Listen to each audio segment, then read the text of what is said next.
Chapter 3. Atlas.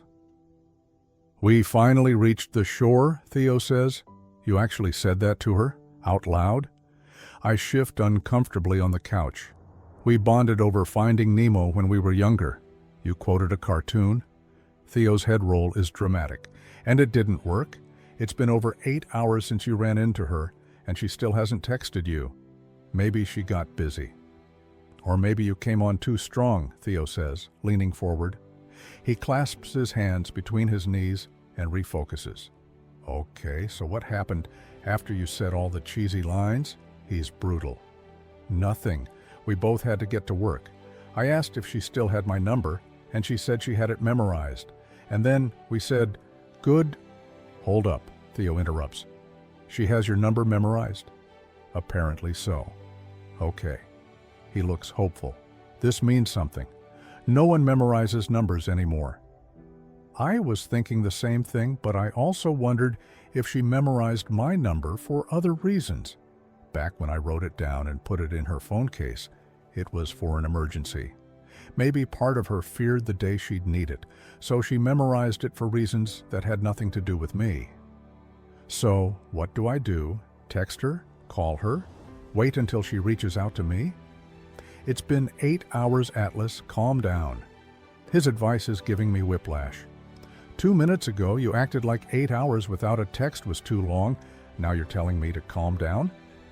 Theo shrugs and then kicks my desk to make his chair spin. "I'm 12, I don't even have a phone yet, and you want my opinion on texting etiquette?" It surprises me that he doesn't have a phone yet. Brad doesn't seem like he would be a strict father. "Why don't you have a phone?"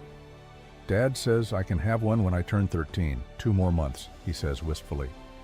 Theo has been coming to the restaurant a couple of days a week after school since Brad's promotion 6 months ago.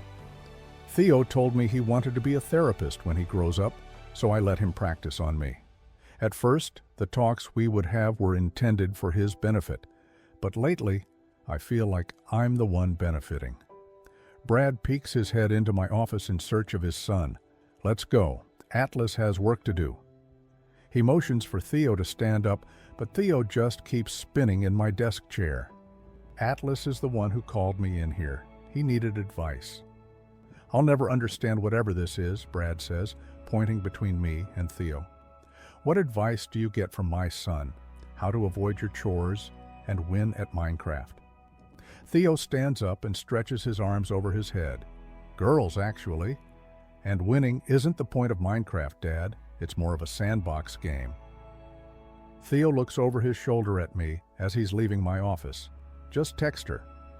He says that like it's the obvious solution. Maybe it is. Brad yanks him away from the door. I settle back into my desk chair and stare at my blank phone screen. Maybe she memorized the wrong number. I open her contact and hesitate.